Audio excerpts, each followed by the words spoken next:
여러분 안녕하십니까. 사진통장 409회 방송을 시작을 하겠습니다. 송보입니다. 정상호입니다. 한 주 동안 여러분들 잘 지내셨습니까? 상호님 잘 지내셨습니까? 저도 잘 지냈습니다. 요즘 사진 많이 찍나요? 3월이라서 그래도 조금이라도 더 찍긴 하는데 아직까지도 이제 조금 더 이제 날씨가 따뜻해지면은 더 많이 찍을 것 같습니다. 아, 그런가요? 그래도 겨울보다는 조금 더 찍게 되는 것 같아요. 요즘은 무슨 카메라 많이 쓰나요? 아무래도 라이카야. 라이카? M10. 그러면은 자주 쓰는 것 같아요. 줌렌즈 쓸 일 거의 없겠네요. 거의 그렇죠. 렌즈 엠바디니까. 35mm 그 렌즈를 주로 쓰고 있는 것 같아요. 그러시구나. 오늘은 저번 시간에는 니콘 24mm f2.8짜리 AIS 렌즈하고 그게 이제 플로팅 시스템, CRC 시스템이라고 하는데 그거 간단하게 소개시켜 드렸고요. 오늘도 어쩌면은 좀 뜬금없이 또 예전 줌 렌즈 하나 좀 소개시켜 드리려고 그래요.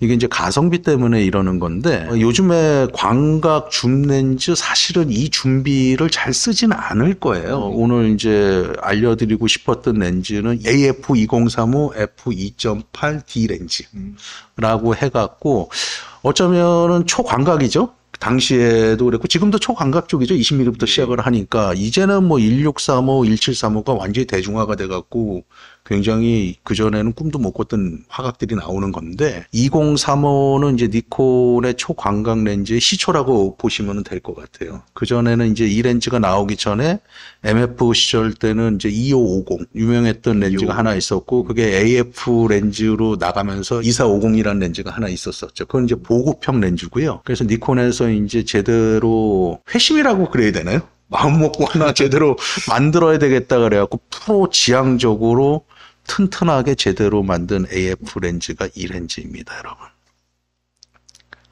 이게 발매 당시에는 꽤나 비쌌던 렌즈예요. 그런데 지금에 와서는 지금 이거 상태 굉장히 깨끗하죠. 예, 엄청 깨끗해요. 이거 얼마 안 줘도 살 수 있는 렌즈예요.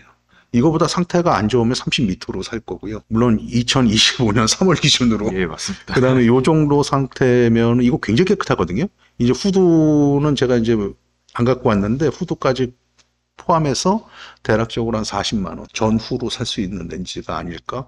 그렇다면 가성비 면에서 굉장히 광각 쓰시는 분들 훌륭하죠. 네, 훌륭하고. 네, 그다음에 얘는 또 하나 이게 제가 아까 그랬잖아요. 프로용으로 아예 만들어진 렌즈라고 여기에 비구면 렌즈가 한 장이 들어가요. 그런데 이 앞 렌즈, 가장 앞 렌즈의 비구면 렌즈거든요, 얘가. 그렇다면 얘는 유리로 만든 제대로 된 비구면 렌즈예요. 그러니까 플라스틱을 찍어갖고 성형을 했고 붙이는 그 비구면이 아니라 그건 이제 가격이 싸지죠. 그런데 얘는 제대로 유리를 가공해서 앞 렌즈에다 꽂아요. 플라스틱으로 한 거는 보통 강도라고 그래야 될까요? 그런 부분들 때문에 앞 렌즈에 꽂지를 못하고 중간 렌즈에 쓰거든요. 근데 얘는 맨 앞 렌즈가 첫 번째가 이게 비구면 렌즈예요.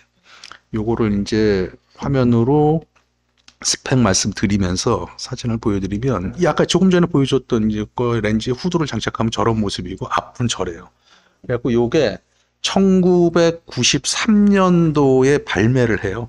그래서 니콘의 첫 번째 전문가용 초광각 줌 렌즈라고 보시면 되고요. 구성은 11군 13에 그중에 이제 비구면 렌즈가 한 장 들어있고요. 후에 발매되는 렌즈가 1735 알죠? 2.8. 예. 그 렌즈가 이제 발매를 하고요. 요거는 이제 조리개 수치가 2.8에서 F22까지 9장의 조리개가 있죠. 그렇게 되면 이제 원형 조리개고요. 근데 사실은 2035에서 원형 조리개는 큰 의미는 없어요. 아웃포커스 시켜갖고 그런 메리트 있는 것들은 아니니까.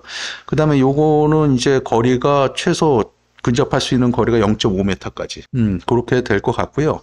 1993년도에 발매를 해서 2000년까지 생산을 하거든요. 그래서 45,000개를 생산한다.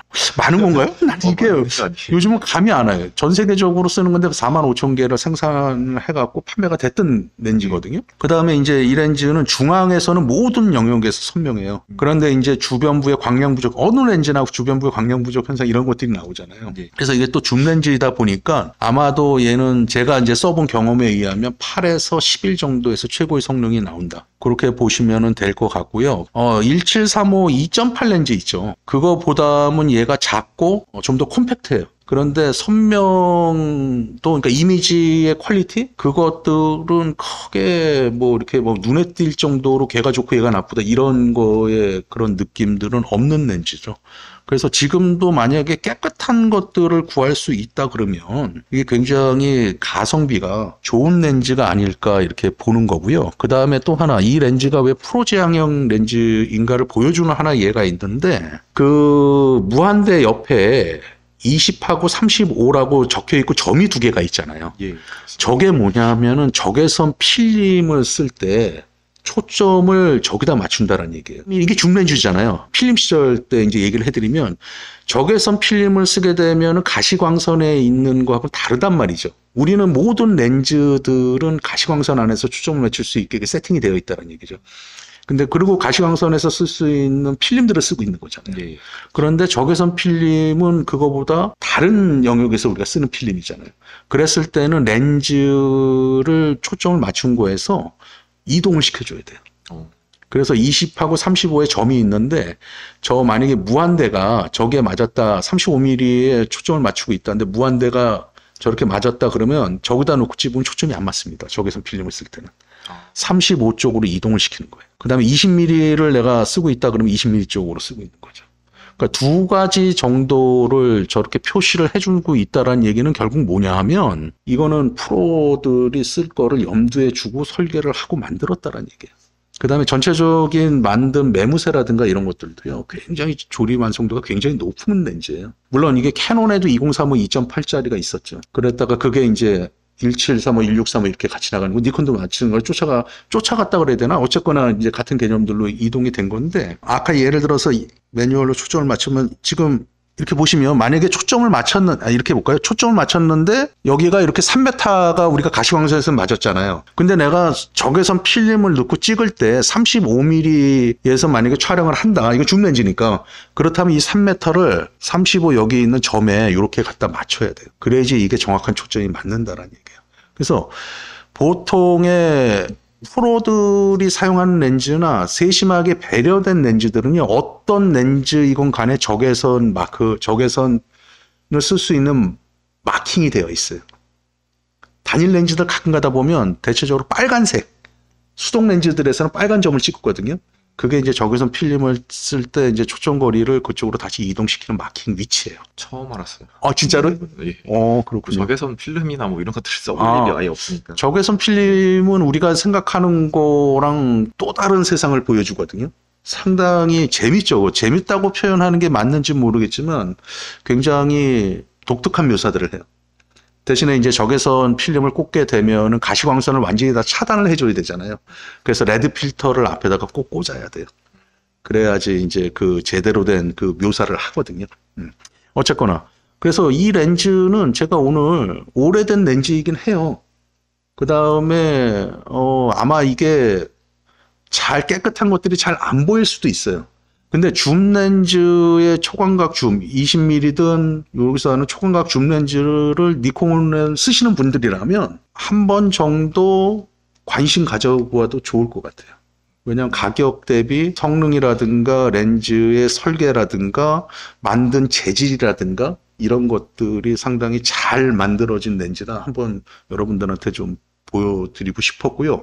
앞으로 제가 어떤 것들이냐면 사진 이론도 하겠지만 렌즈 중에서 그 전에 뭐 35mm 그다음에 뭐 105mm, 180mm 이런 매크로 렌즈들 조금씩 하나씩 소개시켜 드렸잖아요. 예. 앞으로 그런 쪽으로 필름용이든 아니면 또 그게 캐논이 될 수도 있고 뭐 미놀타가 될 수도 있고 그런 것들인데 거기서 이제 괜찮은 렌즈들 하나하나 좀 소개시켜 드릴 예정입니다. 상호 씨도 한번 관심 가져보세요. 저요. 저도 방송 이거 보면서 방송 이제 선생님께서 주제 말씀해 주시면서 2035 약간 화각이 좀 저는 생소했어요. 아, 그렇군요. 렌즈인데 2035가 생소해가지고 나는 이제 니콘 그쪽 F100 같은 경우에다가 뭐 써보면 괜찮을 것 같은데 라는 생각이 많이 들었었습니다. 아, 그렇군요. 그래갖고 저번에 방송해줬던 24mm 굉장히 그것도 매력적인 렌즈고 줌 렌즈 중에서는 뭐 1735가 오히려 더 대중화되어 있고 이후의 렌즈들이기 때문에 좀 더 디지털에는 더 적응이 될 거예요, 그 렌즈가. 근데 이제 그렇지 않고 이제 고화소가 아닌 디지털 카메라를 쓰시거나 니콘에서 아니 필름 카메라 위주로 쓴 건데 초광각 렌즈가 필요하다? 그러면 이 렌즈 관심 가져보시는 건 나쁘지 않아요. 만져보실래요? 굉장히 잘 단단해요. 아까 만져봤는데 진짜 황냄새가 너무 좋아요.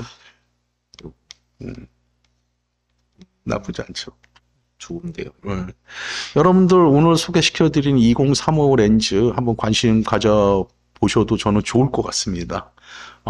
야, 이제 봄이죠. 완전한 봄. 그렇죠. 봄이죠. 여러분들 사진 활동도 또 하기 좋은 계절이 왔잖아요. 그래서 여러분들 거리에서 또는 밖에서도 여러분들 자주 뵙겠습니다. 네, 오늘 여기까지 하겠습니다. 수고하셨습니다. 예, 감사합니다.